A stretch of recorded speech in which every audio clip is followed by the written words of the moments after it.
We've got a good setup once again for strong to severe thunderstorms. It's the quiet and the calm before the storm here in San Antonio. Take a look here at the hill, and we've got the winds barely moving.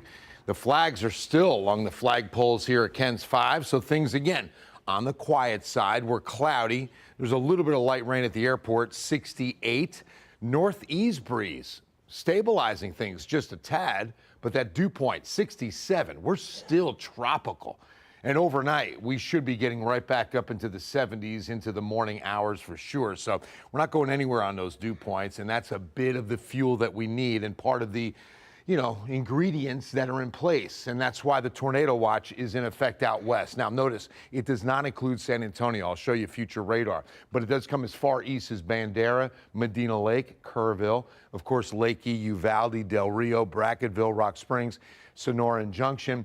And it kind of lines up with what we saw from the Severe Prediction Center. Now, the city and metro in a 2 out of 5 risk, but then it escalates to a 3 out of 5 risk out to the west.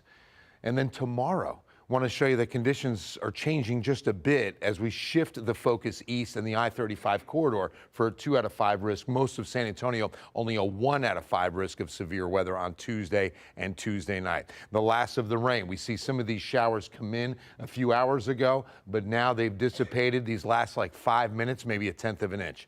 Severe thunderstorm is just a rogue storm crossing I-10 right now, but this would be the breeding ground, as I showed you, for those storms overnight. First half of the day, it was east.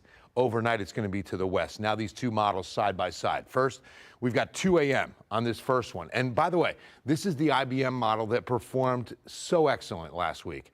And so north of Del Rio up to Rock Springs and Sonora again at 2 in the morning, pushing east at about 5 a.m. is when it affects Bernie, then goes right up 281. And then over to the I-35 corridor. Notice that it's only light to moderate showers for San Antonio at about 7 to 8 a.m. and then pushing out by, say, about 10, maybe 10:30 in the morning.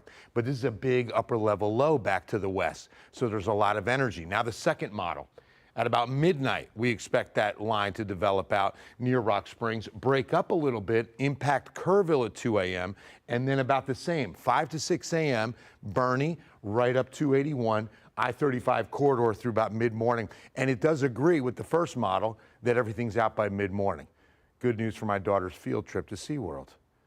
She's a teacher. Make sure you're appreciating your teachers this week. It's Teacher Appreciation Week. We love our teachers. All right, so weather impact alert tomorrow and into early Wednesday. I think by Wednesday afternoon, things will die down enough we don't have to worry too much. 87 tomorrow.